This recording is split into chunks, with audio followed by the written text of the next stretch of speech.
Hello friends, আমি অচিন্তা। আমি সরাসরি ইউটিউব চ্যানেল টু সাইড কিচেনে আমি একটা রেসিপি শেয়ার করব। সেটা হচ্ছে আম পান্নার শরবত বানিয়ে দেখাবো। সেটা বানাতে কী কী উপকরণ লাগে আসুন দেখায়। তাকে একটা যদি আমার চ্যানেলে যেসব ভিডিও ছাড়া আছে আপনাদের যদি ভালো লেগে থাকে অবশ্যই লাইক কমেন্ট ও শেয়ার করবেন, বেশি বেশি করে শেয়ার করবেন।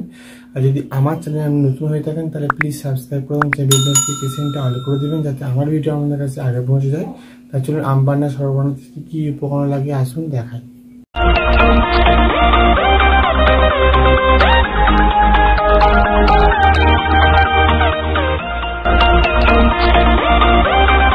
আম পোড়ার শরবত বানাতে কি কি উপকরণ লাগে আসুন তাহলে আপনাদের দেখিয়ে দিই।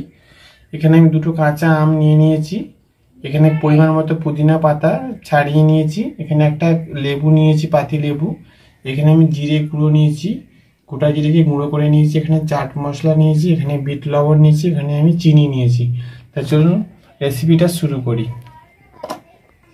গ্যাসটা জ্বালে আমি এটা একটা ছান্তা নিয়ে নিয়েছি আমটা করার জন্য, ভাপানো দিয়ে পোড়ার জন্য। এবার আমি জালতি মধ্যে দুটো আম দিয়ে দিয়েছি, আমি এগুলো এবার পুড়িয়ে নেব।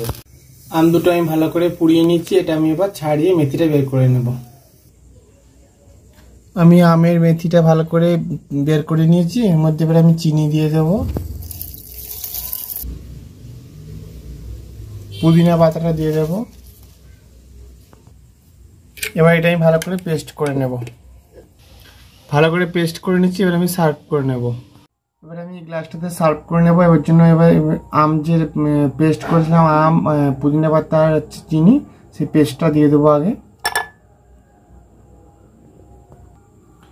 এবার একটু পাতি লেবু দিয়ে দেবো আমি, জিরে গুঁড়োটা অল্প সামান্য দিয়ে দেবো, চাট মশলাটা দিয়ে দেবো অল্প সামান্য, বিট লবণটা দিয়ে দেবো সামান্য, বরফের টুকরো দিয়ে দেবো কয়েকটা, জল দিয়ে দেব। ভালো করে একসাথে সবগুলো গুলে নেব। দেখুন আমার আম পান্নার শরবত রেসিপিটা রেডি হয়ে গেছে। এই রেসিপিটিতে আপনাদের ভালো লেগে থাকে অবশ্যই লাইক কমেন্ট ও শেয়ার করবেন, বেশি বেশি করে শেয়ার করবেন। আর প্লিজ সাবস্ক্রাইব করে দেবেন, আমাদের পাশে থাকবেন। চলুন তাহলে দেখা হচ্ছে নেক্সট ভিডিওতে। এরকম নিত্য নতুন ভিডিও পাওয়ার জন্য আমাদের চ্যানেলটাকে অবশ্যই সাবস্ক্রাইব করে দেবেন এবং বেশি বেশি করে একটু শেয়ার করবেন। চলুন তাহলে দেখা হচ্ছে নেক্সট ভিডিওতে।